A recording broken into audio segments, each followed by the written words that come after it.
ጤና ይስጥልኝ። በዛሬ ዝግጅታችን የመካከለኛውን ምስራቅ በከፍተኛ ፖለቲካዊ ውጥረት ውስጥ የከተተ እጅግ አደገኛ ኃላፊነት የጎደለው ንግግር ነው የተባለውን የአሜሪካ አምባሳደር በእስራኤል ከታከር ጋር ባደረጉት ቃለ ምልልስ ከፍተኛ ውጥረት ፈጥሯል። አንደኛ ለምን የእስራኤልን ጉዳይ መጽሐፍ ቅዱሳዊ መሰረት አድርገው ማስረዳታቸው ነው። ሁለተኛ የአሜሪካን ፖሊሲን ጥያቄ ውስጥ የሚጥል ነው። ሶስተኛው የአካባቢ ስጋት የፈጠረ ነው። እጅግ አደገኛ የተባለው ይህ ቃለ ምልልስ ዋናውን ፍሬ ነገር ላስጨብጣችሁ። ምክንያቱ ለምንድን ነው? ታላቋ እስራኤል ከናይል እስከ ኤፍራጥስ ያለውን ትወስዳለች ይላሉኝ። ሁለተኛ በዘፍጥረት 15 ወይስ በዓለም አቀፍ ሕግ የሚዳኝ ብያኔ ነው እስራኤል ከዓለም አቀፍ ማህበረሰብ የሚሆን ከጎረቤቶቿ ጋር የሚያስኬዷት የሚል በጣም ወሳኝ ጉዳይ ተነስቷል። እጅግ አጨቃጫቂ የሚባል ነው። ምንድን ነው ግን በመሰረተ ሀሳብ ደረጃ ቃለ ምልልሱን ላስቀምጥላችሁ በደንብ ነገሩን እንድንይዘው። ታከር ምን ይላችኋል? እኛ የአሜሪካን አምባሳደር ናቸው። ማይክ ሃካቢ ይባላል። ስለ የትኛው መሬት ነው የምታወራው ይላቸዋል። ምክንያቱም እኔ ዘፍጥረት 15ን እንደ ማንኛውም ጊዜ አንብቤዋለሁ። ያ መሬት ደግሞ ከናይል እስከ ኤፍራጥስ ይላል። ይህ ማለት ደግሞ በድጋሚ ሙሉን የመካከለኛው ምስራቅ አካባቢን ነው። ይህ ምን ማለት ነው? እስራኤላውያን መሬቱን የመውሰድ መብት አላቸው እያልከኝ ነው? ምክንያቱም አንተ ወደ ዘፍጥረት መጽሐፍ እየተመለከትክ ነው። ዋናው የባለቤትነት ማረጋገጫ እሱ ነው ያልከን ወይም እያልከ ያልከው ይሉታል። ግን ለአንባቢው በደንብ ለእኔ አድማጮች እንዲገባችሁ የዚህ ሰውዬ ዋናው መነሻ ላንብብላችሁ ምን እንደሚሉ። በኦሪት ዘፍጥረት 15-18 ነው የሚጠቅሱት። ላይ ለተጠቀሰው ቃል ኪዳን ከሚሰጥ ትርጓሜን የተነሳው ልብ በሉ። ጥቅሱ ምን ይላል? በዚያ ቀን እግዚአብሔር ለአብርሃም እንዲህ ብሎ ቃል ኪዳን ገባለት፣ ከግብፅ ወንዝ ጀምሮ እስከ ትልቁ ወንዝ እስከ ኤፍራጥስ ወንዝ ድረስ ያለውን ይህ ምድር ለዘር ሰጥቼዋለሁ አለው ይላል። ይሄን ነው መነሻ ያደረጉት። ከዛ ላነሳላቸው ጥያቄ ምን ቢሉ ጥሩ ነው? ሁሉንም ቢወስዱት መልካም ነበር።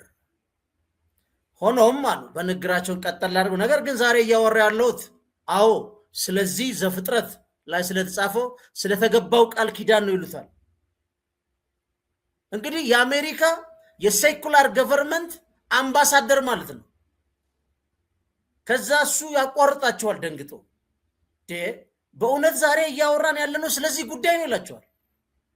እኔ ግን ሁሉንም መሬት ቢወስዱት ጥሩ ነው ብዬ አላምንም ይላል ጋዜጠኛው። ማይክ ሃካቢ ግን ምን አሉ? ሁሉንም ለመውሰድ እየጠየቁ አይደለም፣ ነገር ግን ቢያንስ አሁን የያዙትና አሁን የሚኖሩበትን መሬት ለመውሰድ እየጠየቁ ነው። አሁን የያዙበትን ማለት ነው አሁን ጋዛን አፍርሶ የተቆጣጠሩትን መሬት ማለት ነው። ስለዚህ ይሄ መካከለኛው ምስራቅ አምሶታል።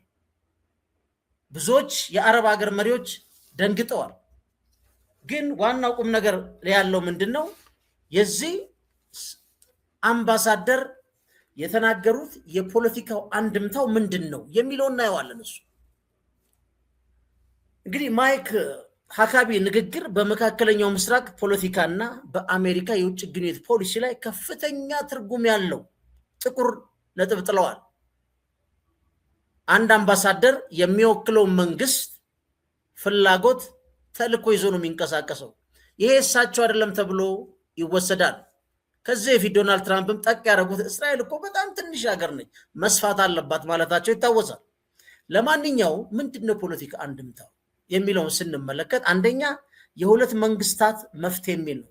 ቱ ስቴት ሶሉሽን በነ ይስሐቅ ራቢን በነ አረፋት የተፈረመውን ጉዳይ አሜሪካ ስታራምደው የነበረው ጉዳይ ነበረ። ለብዙ 10 ዓመታት ስታራምደው ነበር።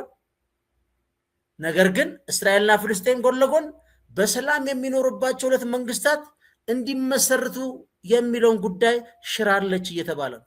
አንድ የአምባሳደሩ ንግግር እስራኤል ተጨማሪ መሬቶች ዌስት ባንክን ጨምሮ የመጠቅለል መብት አላት የሚለው በመሆኑ ይህ ዲፕሎማሲያዊ መፍትሄ በተግባር ማክተሙ አብቅቷል ማለት። ምክንያቱም የቀሩትን ዌስት ባንኮች ልትጠቀልል የምትችለው በምንድን ነው? በጉልበት ካልሆነ በስተቀረ በምን ልታሳኩ አትችልም ማለት ነው። ሌላው የሃይማኖታዊ ጽዮናዊነት ነው። ሪሊጂየስ ዛዮኒስት የሚባል ተጽዕኖ። ሐኪሚ ለፖለቲካ ውሳኔዎች መጽሐፍ ቅዱስን ዘፍጥረት 15 እንደ ዋቢ መጠቀማቸው የአሜሪካ የውጭ ጉዳይ ፖሊሲ ከቀደም ያልኳቸው ከዓለማዊ ከሴኩላር ዲፕሎማሲ ይልቅ ወደ ሃይማኖታዊ ርዕዮተ ዓለም እያጋደለ መሆኑን ማሳያ ነው። ታላቁ እስራኤል እናገኛለን አሁን ሃይማኖታዊ ከሆነ የሚለው እሳቤ በመጽሐፍ ቅዱስ የተሰጠን ቃል ኪዳን በመጽሐፍ ቅዱስ ምን ይላል? የተሰጠን ቃል ኪዳን እዚህ ጋር ላምጣላችሁ። በመጽሐፍ ቅዱስ የተሰጠን ቃል ኪዳን ብለው ለሚያምኑ ወግ አጥባቂ ክርስቲያን ወገኖች ትልቅ መልእክት ነው። ለነማን ይሄ? ለነ ቤንጃሚን ኔታንያሁ ታላቋን እስራኤል መገንባት ምን ተልኮ አለኝ ራእይም አለኝ ብለዋል። ሶስተኛው ፖለቲካ ኢምፕሊኬሽኑ ምንድን ነው? የኛ አምባሳደር አባባል ከጎረቤት ሀገሮች ስናየው ምን ያመጣል? አምባሳደሩ ከናይል እስከ ኤፍራጥስ ያለውን መሬት መጥቀሳቸው እንደ ግብፅ፣ ዮርዳኖስ፣ ሶሪያ፣ ኢራቅ፣ ሳውዲ አረቢያ ያሉ ሀገራትን ስጋት ውስጥ የሚከት ነው።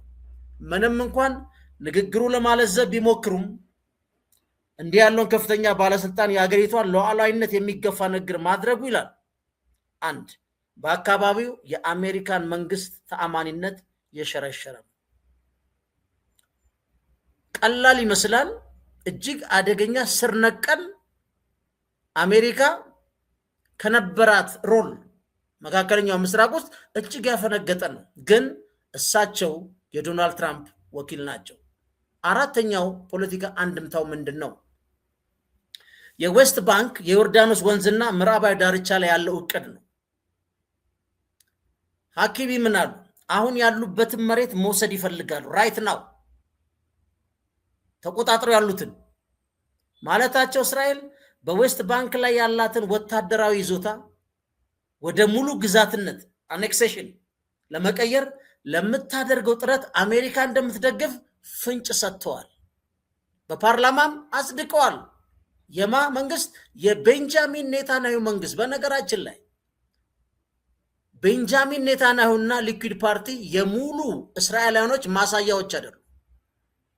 እስራኤል ውስጥ የነ ሊኩድ ፓርቲን የሚቃወሙ ከሌሎች ጋር በሰላም መኖር የሚፈልጉ እስራኤልን ከዓለም የሚነጥላት አጀንዳ እናራምድም የሚሉ በግራ ዘመም የሚመደቡ ምርጥ ፖለቲከኞች አሉ። የቀድሞ ጠቅላይ ሚኒስትሮች፣ ውጭ ጉዳይ ሚኒስትሮች አሉ። እሱ ብቻ አይደለም። እነዚህ የቀድሞ ጠቅላይ ሚኒስትር፣ ውጭ ጉዳይ ሚኒስትሮች ኢቭን በጋዛ ላይ ጂኖሳይዳል ዋር ተካሂዳል ብሎ ያምናሉ። ይሄ በግልጽ ልናውቀው ይገባል።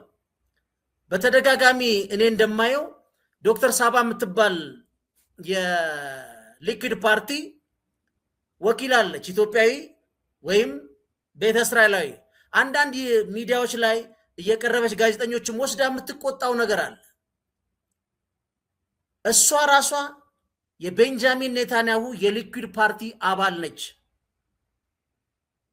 ይህ አስተሳሰብ ግሬትስት እስራኤል በሉት አሁን የሚካሄደው ሊኩድ ፓርቲን የሚያካሄደውን የሚቃወሙ አስተሳሰባቸውና ፖለቲካ ፓርቲያቸው ሚኒስትሪ መምጣት ያልቻሉ በርካታ በዓለም አቀፍ ሕግ የሚገዙ እስራኤላውያኖች መኖራቸው መዘንጋት የለብንም። ኔታንያሁ የሁሉም እስራኤል ማሳያ ገጽታ አይደለም። ኔታንያሁ አሁን በተመረጠበት የሊኩድ ፓርቲና የቀኝ ዘመም ፖለቲካ ኃይሎች ውክልና ያለው እንጂ እሱንም ፓርቲውንም የሚቃወሙ በርካታ ኢቭን ከጦርነቱ ሂደት ላይ በጋራ ሲሰሩ የነበሩ ለቀው ይወጡ አሉ። ለምን? ሐማስ የፈጸመውን በእስራኤል ንጹሐን ላይ የፈጸመውን ሽብር ምክንያት በማድረግ የተሳተፉ ግን የሚሄደው የጦርነት ስኬል ግን በቃ ከዚህ በላይ መሄድ የለብንም ብለው ያመኑ የወጡ አሉ። ከዚህ ከጥምር ምክር ቤቱ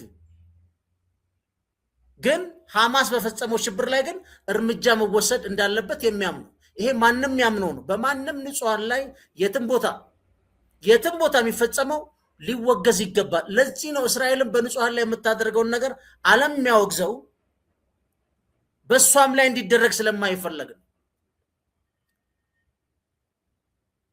ስለዚህ ዌስት ባንክ ላይ ይሄን አኔክሴሽን አለ።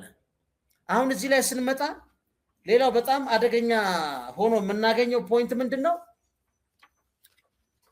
ከባዱ ጠቅለል ስናደርገው የዚህ የፖሊሲ ጥያቄው በጣም ከባድ ነው። በነገራችን ላይ አንደኛ የፖሊሲ ዘርፍ የነበረ ተብሎ እስከዛሬ በተለይ በፍልስጤም እና በእስራኤል ላይ ሲካሄድ የነበረው በድንበር ደረጃ 1967 ድንበር በተባበሩት መንግስታትም የሚታወቅ በወዳጅ ሀገሮች የሚታወቅ ነው። የሐኪሚ ንግግር የአምባሳደሩ ግን መጽሐፍ ቅዱሳዊ ድንበር ነው ያደረጉት። ኦሪት ዘፍጥረት 15-18 ላይ መጥተው የፍልስጤም ጉዳይ እንዴት ነበር የሚታየው? ዓለም የሚያው እሱ ብቻ አይደለም። ከዶናልድ ትራምፕ በፊት የነበሩ በተለይ ከቢል ክሊንተን እስከ ባራክ ኦባማ ሪፐብሊካን በሏቸው ዲሞክራት ዘሆል በቱ ስቴት ሶሉሽን ነበር የሚያምኑት። በሁለት መንግስትነት ነፃ የፍልስጤም መንግስት ብለው ያምናሉ። አሁንስ መሬቱ በእስራኤል ስር መጠቅለል አለበት አሉ። አምባሳደር ሀካቢ ዝም ብሎ ኦርዲናሪ ሰው አይደለም። በዶናልድ ትራምፕ በኮንግረስ ብሪፊንግ ራሱን ዲፌንድ አድርጎ ለእስራኤል አምባሳደርነት የመጣ ነው። የመንግስቱ አቋም ነው። ለምሳሌ ኬንያ ያለው የኛ አምባሳደር ወይ ኡጋንዳ ያለው አምባሳደር ከፌዴራል መንግስት እውቅና ያሉ ማናቸውንም አጀንዳ እንደ ልቡ ከኪሱ መጅረጥ አድርጎ ሊያነብ ሊናገር አይችልም ማለት ይሄ ቁልፍ ነው። በነገራችን ላይ ሌላው እዚህ ጋር ማንሳት ያለብን ምንድነው? በሰውየው ንግግር ላይ አሜሪካ ካሁን በኋላ ገለልተኛ አስታራቂ ሚናዋ ጥርጣሬ ውስጥ ወድቋል። ግን ሰውየው እየተናገሩ ያሉት የመጽሐፍ ቅዱስን ሪፈር ሲያደርጉ ስለ ታላቋ እስራኤል እና ይሄ ካርታ ወደ ፕሮጀክት ተጨማሪ ሲቀየር ምን ማለት ነው የሚለው እዚህ ፊት ለፊት እንደምታዩት ነው። መጽሐፍ ቅዱሳዊ መሰረቱን አንዴ ላንብብላችሁ። ቅድም ያልሰማችሁ በደንብ ካላችሁ በኦሪት ዘፍጥረት 15-18 ላይ በዚህ ቀን እግዚአብሔር ለአብርሃም እንዲህ ብሎ ቃል ኪዳን ገባ። በነገራችን ላይ የአብርሃም አኮርድ ለምን እንደተባለ በኋላ እነግራቸዋለሁ። በዚህ ቀን እግዚአብሔር ለአብርሃም እንዲህ ብሎ ቃል ኪዳን ገባ። ከግብፅ ወንዝ ጀምሮ እስከ ትልቁ ወንዝ እስከ ኤፍራጥስ ወንዝ ድረስ ያለው ይህ ምድር ለዘላለም ለዘርህ ሰጥቻለሁ ይለዋል። ይህን ነው እኛ አምባሳደር የዓለም አቀፍ ሕግ ይላል እንትና ማርኮ ሩቢዮ የዓለም አቀፍ ስርዓት አላስፈላጊ በሆነ ሁኔታ ለብዙ ጊዜ በበርካታ የተጠቀምንበት ይለዋል። ግን ያ ቅዠት ነበር ነው የሚለው። ስለዚህ ልክ እዚህ ላይ እንደምታዩት ካርታውን ወይም የዚህን የመንፈስ ቅዱስ ቃል ወደ መሬት ቢወርድ ተብሎ ቢታሰብ እንደ አምባሳደሩ ማለት ነው። ይሄ እንግዲህ የፕሪ ሞደርን ቲንኪንግ ነው። ዚስ ዴይስ እንደዚህ ማሰብ በጣም ከባድ ነው። ደስ የሚለው ኦሪት ነው። ሰውየውም እንደ ኦሪት ነው የሚያስቡት ማለት ይቻላል። ከባድ ነው። ዓለም እንደዛ አትሰራም በሚል ነው። አሁን ወሰደ ሙሉ የሆነውን የእስራኤልና የፍልስጤም ጋዛን ዌስት ባንክን ይጠቀልላል። 1 ዮርዳኖስን በሙሉ ወይ በከፊል ይወስዳል። 2 የሊባኖስና የሲሪያን ትልቅ ክፍል ጎላን ተራራን ጨምሮ ይወስዳል። 3 የኢራቅና የሳውዲ አረቢያን መሬት ይካፈላል። 4 እስከ ግብፅ ናይል ወንዝ ድረስ ያለውን የምስራቅ ክፍል የሲናይ በረሃን ጨምሮ ያጠቃልላል። ይሄ ምንድን ነው? መጽሐፍ ቅዱሳዊ መሰረት አድርገው አምባሳደር የአሜሪካው የተናገሩት ነው። መካከለኛው ምስራቅ ላይ እሳት ነው በነገራችን የለኮሱት። ስለዚህ ይሄን ጉዳይ በዚህ ካየ ነው የፖለቲካ ርዕዮተ ዓለማቸውን የሰውየውን በሉት የሌላው ይሄ ሪቪዥኒስት ዛይኒስት የሚሉት በዘመናዊ ፖለቲካ ውስጥ ይጽንሰ ሐሳብ ከ1920ዎቹ በዜቭ በሚመራው ሪቪዥኒስት ዛዮኒስት እንቅስቃሴ ጎልቶ ወጥቷል። በግራ ዘመሞቹ ከላሽነት ነው ሪቪዥኒስት ማለት። የእነሱ መፈክር ሚላል ሁለቱም የዮርዳኖስ ዳርቻ የኛ ናቸው የሚል ነው። አስቡት። ይህ ጉዳይ ማን ያቀነቅነዋል? ይሄን ይሮታለን። የሊኩድ ፓርቲ የነ ዶክተር ሰላም የነ ቤንጃሚን ኔታንያሁ ፓርቲ ይሄን ያቀነቅነዋል። በአሁኑ ወቅት የሚመሩት ጠቅላይ ሚኒስትር ቤንጃሚን ኔታንያሁ ምንድን ነው የሚሉት? እነሱ ደግሞ በዮርዳኖስ ወንዝ እና በባህሩ መካከል የእስራኤል ሉዓላዊነት ብቻ ይኖራል የሚል ይዘታል። በዮርዳኖስ ወንዝና ወይም በባህሩ መካከል እስራኤልና ዮርዳኖስ የሚባል ነው ያለው ይለዋል። ስለዚህ የዚህ የታላቁ እስራኤል ፕሮጀክት የምንለው አሁን ባለው ተጨባጭ ሁኔታ በሶስት ዋና ዋና ጉዳዮች ይከፈላል። ይሄ እንግዲህ ከአምባሳደሩ ተነስተን ነው። አንደኛ ሰፈራ ነው፣ ማስፈር። በዌስት ባንክ ላይ የአይሁድ ሰፋሮችን በማስፋፋት የፍልስጤምን መንግስት ምስረታ የማይቻልበት ደረጃ ማድረስ፣ ከጋዛ ወደ ፍልስጤም ወደ ዌስት ባንክ ማለት። ሁለተኛው መጠቅለል ነው፣ አኔክሴሽን፣ የራስ ግዛት አድርጎ መውሰድ። የዮርዳኖስን ሸለቆ በዌስት ባንክ ያሉ ሰፈራዎችን በይፋ የእስራኤል ግዛት አካል ማድረግ። ስለዚህ አምባሳደር ሀካቢ ይህን ሲናገሩ ለዚህ ለኔታንያሁ እርምጃ የአሜሪካ መንግስት ኢምፕሊሲትሊ በውስጥ እውቅና የሰጠው ፕሮጀክት መሆኑን አመላካችን ነው። እኔ ሳልሆን የአምባሳደሩ አንደበት። ሶስተኛው ጠቅላይነት ወይም መስፋፋት ኤክስፓንሽን ነው። እንደ አመችና እንደ አስፈላጊነቱ ቅድም ያየነውን ይህን ካርታ ላይ እንደምታዩት በተለይ ደቡብ ሊባኖስን በተጽዕኖ ጠቅልሎ መዋጥ ነው። ይሄ መገለጫዎቹ ናቸው። ስለዚህ ይሄን አደገኛ አካሄድ የአሜሪካው አምባሳደር ከደገፉት መንግስታቸው ይደግፋል ማለት ነው። የአሜሪካው አምባሳደር የግል አጀንዳ የላቸው፣ ውክልናቸው ለመንግስታቸው። ግን ይሄን ሂደት ከተከተሉ በኋላ አስጊው ነገር ምንድን ነው? የተቃውሞ ስጋቶቹ ምንድን ናቸው የሚለውን ማየትም በጣም ጥሩ ነው። ምክንያቱም ጽንሰ ሀሳቡን ከቴዎሪ ባለፈ በተግባር ካየ ነው በጋዛ እና በሊባኖስ ጦርነት ላይ ያለው ተጽዕኖ ምንድን ነው? አሁን ጦርነት እየተካሄደ ነው። ዮርዳኖስ፣ ሊባኖስ፣ ጋዛ ጦርነት እየተካሄደ ነው። ጋዛን መልሶ የማስፈር ጥያቄ ይሄ እንግዲህ የዶናልድ ትራምፕ ፒስ አኮርድ ብለው $1 ቢሊዮን መድቡ ብለው ከተባበሩት መንግስታት እውቅና ውጪ እሳቸው የዘረጉት ነው። በእርግጥ ተሳታፊ ሀገሮች አሉ። በእስራኤል መንግስት ውስጥ ያሉ እንደ ኢምታር ቤንግሪሽ የሚባል ሰው ጊሸር የሚባል ሰው ሶሪ እና ሌላውን ደግሞ ቤዛ ሌል የሚባል ሰውዬ የአውስትራሊያ መንግስት አገሬ እንዳይገቡ ብላ ከልክላለች።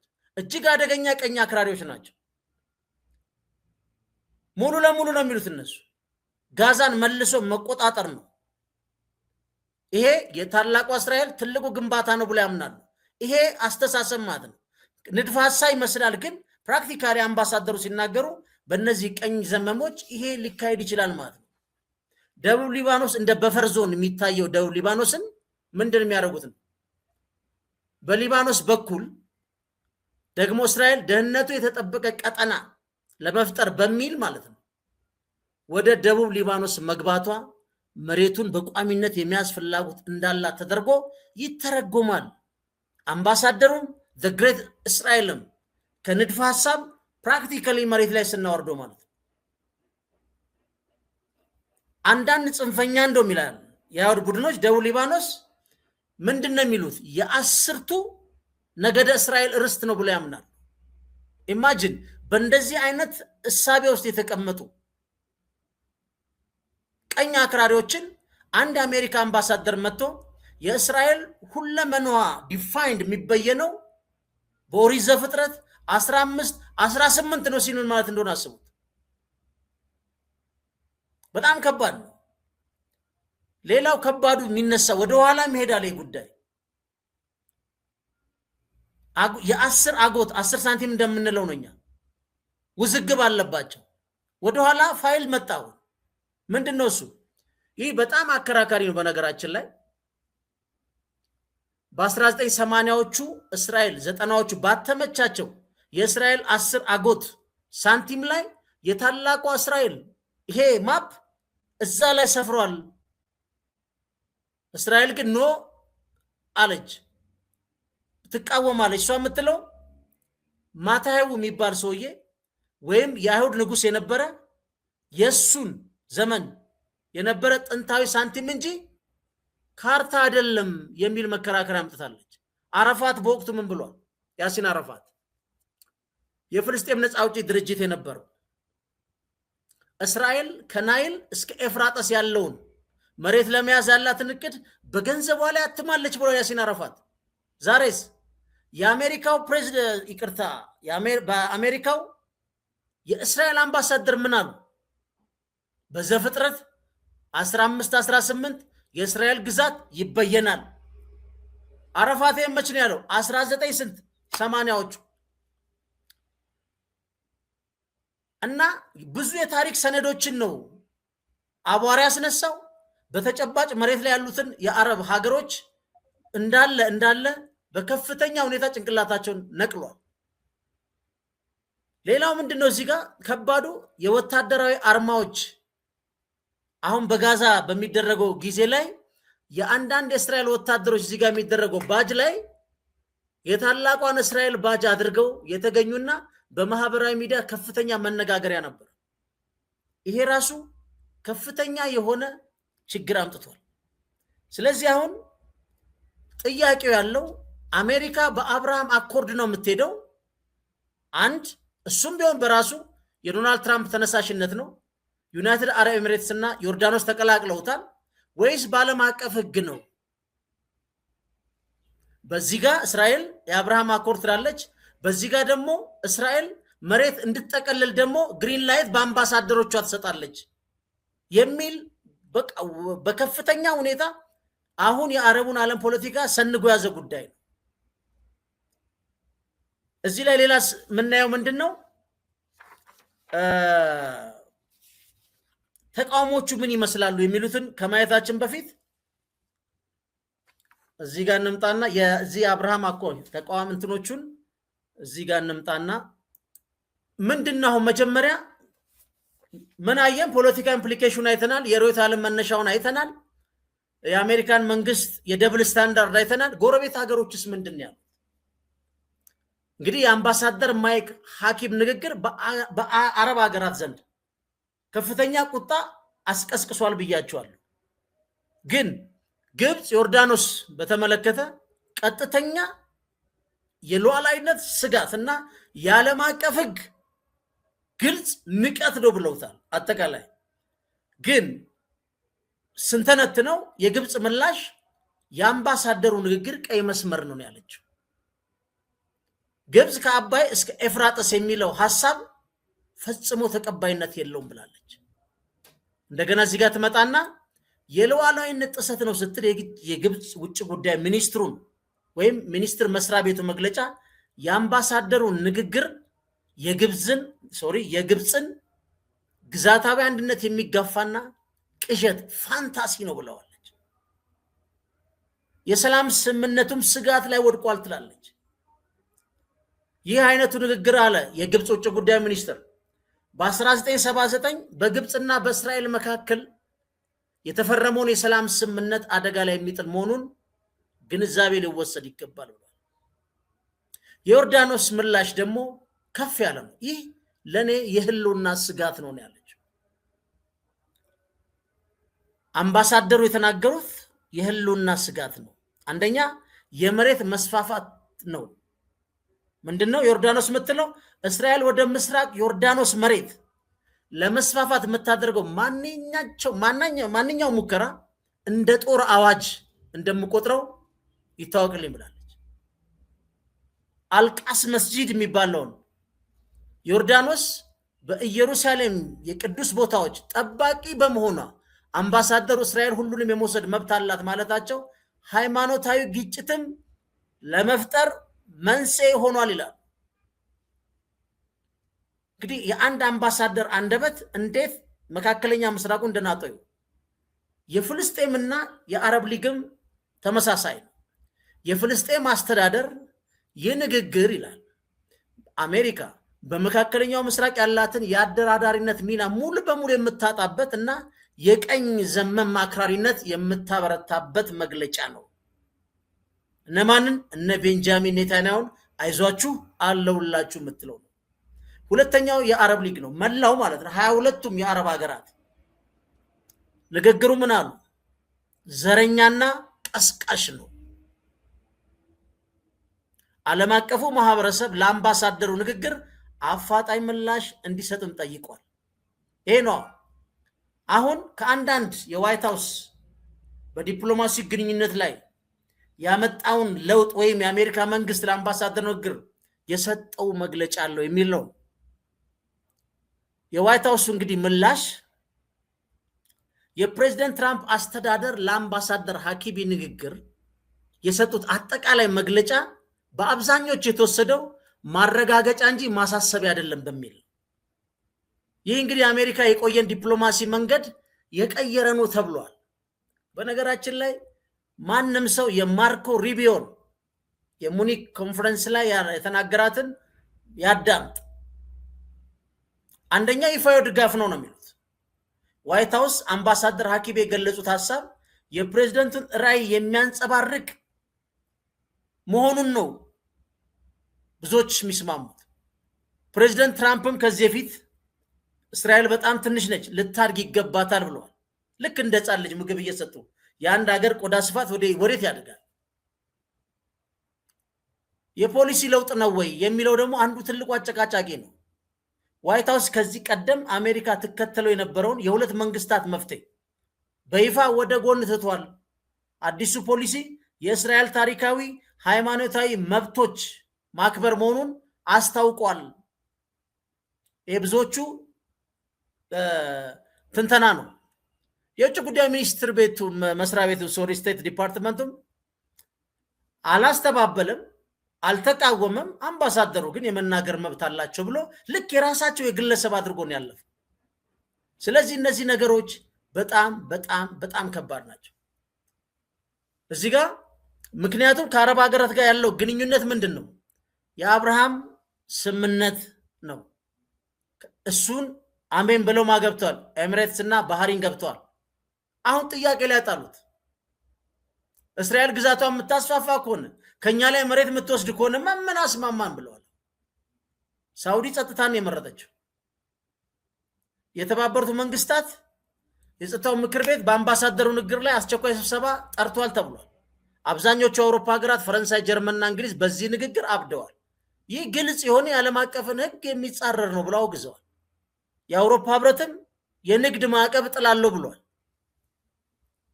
እንግዲህ ወዴት እንደሚሄድ ይሁ ግን በእስራኤል ውስጥ ምን አመጣ ነው ዋናው ቁም ነገር። የሰውየው አባባል እስራኤል ላይ መሬቱ ላይ ምን አለ ነው ትልቁ ጥያቄ መታየት ያለበት ጉዳይ ነው። ምክንያቱም እስራኤል ውስጥ ያለው የቀኝ ዘመም የቤንጃሚን ኔታንያሁና ማነች ስሟ የዶክተር ሰላም ነው ማን ነው ኢትዮጵያ ቤተ እስራኤሏ የወጣች ትቆጣለች አንዳንዴ ሳባ ነው አራው እሷ የአምባሳደሩ ንግግር እንደ ትልቅ ታሪካዊ ድል ነው የወሰዱት። የግራ ዘመሞች ውስጥ ምን አሉ? ይህ አካሄድ የአምባሳደሩም ንግግር ይሁን የሊኩድ ፓርቲው የሚመራው የቤንጃሚን ኔታንያሁ ጉዞ ይህ ንግግር እስራኤልን በዓለም ላይ ነጥሎ የሚያስቀር እና ማለቂያ ለሌለው ጦርነት የሚዳርግ ነው ሲሉ ተችተውታል። ለዚህ ነው ቤንጃሚን ኔታንያሁ ያች ዶክተር ሳባ ነው መሰለኝ ስሙ እነሱ የእስራኤል አንድ ገጽ ናቸው። ሁለተኛው የእስራኤል ገጽ እነዚህ ናቸው። እስራኤልን ከዓለም ላይ ነጥላል የማያባራ ጦርነት ውስጥ ነው የምንገባው። የዚህ አክራሪ የቀኝ ዘመም አክራሪው የሊኩድ ፓርቲው እስራኤልን የሚያወድም ነው ብሎ የሚያምኑ በዓለም አቀፍ ሕግ የሚገዙ ከጎረቤቶች ጋር በሰላም መኖር የሚፈልጉ በርካታ እስራኤላኖች እስራኤል ውስጥ አሉ። ይሄን ነገር ምን በትክክል በሁለት ገጽ ነው እስራኤል ማየት ያለብን። ሚኒስትሪሙን የተቆጣጠሩት የነ ቤንጃሚን ኔታንያሁ ብቻ ሳይሆን ወደ ሚኒስትሪ መምጣት ያልቻሉ ፖለቲከኞችና የፓርቲያቸው እሳቤ በፖለቲካው እንግዲህ የግራ ዘመም የሚባሉት ይነጥለናል፣ የማባራ ጦርነት ውስጥ ይከተናል። ይህ በአብዛኛው በነገራችን ላይ ተቀባይነት ያለው ጉዳይ ነው። ለምሳሌ ለዚህ ማሳያ ልንገራችሁ። የኢራቅ መንግስት ምንድነው የሰጠው ምላሽ ብትሉ የሚገርም ነው። ምን አለው የአምባሳደሩ ንግግር? የቀጠናው መረጋጋት ማብቂያ ነው። አዲዮስ። በመጽሐፍ ቅዱስ መንዝረን ግዛትን ብያኔ ውስጥ መንከት ከሆነ የመረጋጋቱ ማብቂያ ነው። እንግዲህ ሀገሮች እንዴት ቦልድሊ እየተናገሩና አደጋውን እያሳዩ ናቸው። እስራኤል ውስጥ ያሉት የግራ ዘመሞች ምንድን ነው የሚሉት? የማያባራና የማያልቅ ጦርነት ውስጥ ነው። የኢራቅ ምላሽ ነው። ውጭ ጉዳይ ሚኒስትሩ ራሱ የኢራቁ ያወጣው ይህ ንግግር የአሜሪካን የአደራዳሪነት ጭምብል የገፈፈ የቀኝ ዘመም አክራሪነትን የሚያሳይ ነው ብለዋል። ኢራቅ እንግዲህ የአረብ ሊግ እንዲጠራ መጀመሪያ ጥያቄ ካቀረበችው አንዱ ነች። አሁን ተመልከቱ፣ ወታደራዊ ዝግጅት ሁሉ ሊያመጣ ይችላል ነው የሚለው። እንዴት? በኢራቅ የሚገኙና በኢራን የሚደገፉት የታጠቁ ኃይሎች ሐሻድ አልሻቢ የሚባሉ የዚህ አምባሳደር ንግግር አለ። የኢራቅ መንግስት በመካከለኛው ምስራቅ ያሉ የአሜሪካ ጦር ሰፈሮች ላይ ጥቃት ለመሰንዘር ከበቂ በላይ ምክንያት ይሆናቸዋል። አስቡት። በዛ አላበቁም። ህዝባዊ ተቃውሞ ሰልፍ ሁሉ ኤፍራጥስ የኛ ናት እያሉ ኢራቆች ተሰልፈዋል። እንዴት አደገኛና ጦርነት ጋባሽ እንደሆነ ሁላችንም ልንገነዘበው ይገባል። ግን እዚህ ጋር መመለስ ያለብን ሌላ የሶሪያ አዲስ መንግስት ነው ያለው። የአሳድ መንግስት ተሸኝቷል። ግን አዲሱ መንግስት ምን አለ? ይህ የጽዮናዊነት መስፋፋት ማረጋገጫ ነው። ራሳቸው ያመጡት ነው። የአልቃይዳ የአይሲስ መሪ የነበረ አሁን በምዕራቦቹ የፖለቲካ ላውንደሪ ዲሞክራት ተብሎ የተሾመ ማለት ነው። ስንት ደም በእጁ ያለበት ነው። በነገራችን ላይ ግን ምን አለ? ሶሪያ ቀድሞውንም የጎላን ኮረብታዎችን በእስራኤል ተነጥቃ ስለምትገኝ ንግግሩ በጣም በቁም ነገር እንወስደዋለን ያሉ። በነገራችን ላይ የጎላን ኮረብታ የእስራኤል ግዛት ነው ብለው ዶናልድ ትራምፕ በኤክስኪዩቲቭ በሚምሉት የሚፈርሙት ወስደውታል። ስለዚህ የሶሪያ መንግስታዊ መግለጫ ምንድን ነው የሚለው? ይህ ንግግር ይላል እስራኤልና አሜሪካ ዓለም አቀፍ ሕግን ለማፍረስ ያላቸው የጋራ እቅድ ያሳያል። ኢማጂት እንደ ስኬላፕ እየሆነ እንደሚሄድ ከየሀገሮቹ መግለጫ ጉዳዩ እንዴት እያደገ እንደሚሄድ። ሶሪያ ይህን ጉዳይ ለተባበሩት መንግስታት የጸጥታው ምክር ቤት በይፋ አቅርባለች። ስብሰባም ተጠርተዋል እየተባለ ነው። ወታደራዊ ምላሽ ምንድን ነው? ኤፍራጠስ የኛ ነው ብለው እየዘመሩ ነው። ሶሪያ በኤፍራጠስ ወንዝ አካባቢ ያለው ወታደራዊ ይዞታዋን ያጠናከረች ሲሆን ከኢራን ከሊባኖስ ሄዝቦላ ጋር ያላትን ወታደራዊ ትብብር ይበልጥ እንደምትገፋበት አስታውቃለች። ኢማጂን እንዴት እነ ሄዝቦላ ጋር እንግዲህ ዋናው ምንድን ነው? በሽር አልአሳድ አንዱን እነ ሄዝቦላን ያስታጥቃል ነው። ተመልሰው እነዚህ ሰግተው እዛ ውስጥ ገቡ። ቢኮዝ ይሄ ግሬተር እስራኤል ሪማፒንግ ኦፍ ሚድል ኢስት እና ምን አለ የሶሪያ መንግስት? ይሄ ግልጽ የሆነ የቀኝ ግዛት መንፈስ ያለበትና የመካከለኛው ምስራቅን ዋት ካርታ በሃይማኖታዊ ሰበብ ለመለወጥ የሚደረግ ሙከራ ነው። ሪማፒንግ ኦፍ ዋት ሚድል ኢስት።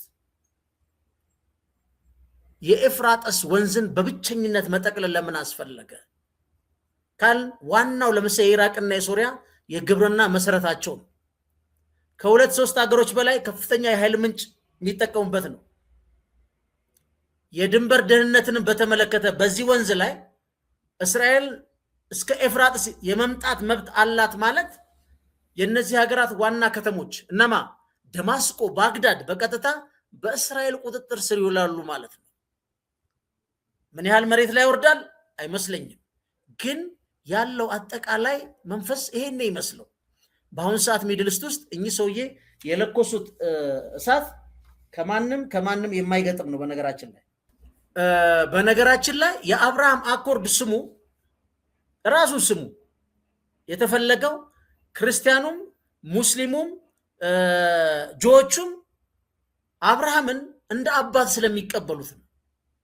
ስሙም ከዛ ነው የመጣው። የአንድ ልጆች ናችሁ ከሚል ነው የመጣው። ግን ይሄ አምባሳደር መጥቶ ሲናገር ደግሞ በጣም ወደ ተለየ እሳት ቀይሮታል። የአብርሃም አኮርድ ይቀጥላል ወይ? ዶናልድ ትራምፕ በዚህ መቀጠል ይችላል ወይ? እሱ ራሱ የቻለ ጥያቄ ነው። በአጠቃላይ ግን እኛ አምባሳደር የተናገሩትን ለራሳችሁ ትንሽ የተቆረጠቻለች እሷን ሰምተን በዛው ምርና እንስማስ። You've appealed to Genesis. Genesis 15 says it's Abram, it's pre-Abraham, it's Abram, receives from God the news that his descendants will inherit the land. And you tell me as the theologian if I'm getting this wrong, but from the Euphrates to the Nile. I think that's right. And that would include like basically the entire Middle East. That would be the Levant, so that would be Israel, Jordan, Syria, Lebanon. It would also be big parts of Saudi Arabia and Iraq. It would be, I mean... I'm not sure it would go that far. I mean, it would be a big piece of land, but here's the point. It would be a lot of places that are now countries. But this particular area that we're talking about now, Israel, is a land that God gave through Abraham to a people that he chose. It was a people, a place, and a purpose. We can look at it that way. Christian Zionism, I want to go back because that's where we started on this. I'm not going to let you off on this because you have said it 3 times that God gave this land to this people. And so it is entirely fair for me with respect to ask, what land are you talking about? Because I just read Genesis 15, as I have many times. And that land, I think it says, from the Nile to the Euphrates, which is, once again, basically the entire Middle East. So God gave that land to his people, the Jews, or he didn't. You're saying he did. What does that mean? Does Israel have the right to that land? Because you're appealing to Genesis. You're saying that's the original deed. It would be fine if they took it all. ፈንታለሽ ነን። ቻናላችን ሰብስክራይብ ማድረጋችሁን አዘንጉ። መልካም ቀን። ወደ ምሽት ላይ በሌላ ፕሮግራም እንገናኛለን። ቻው።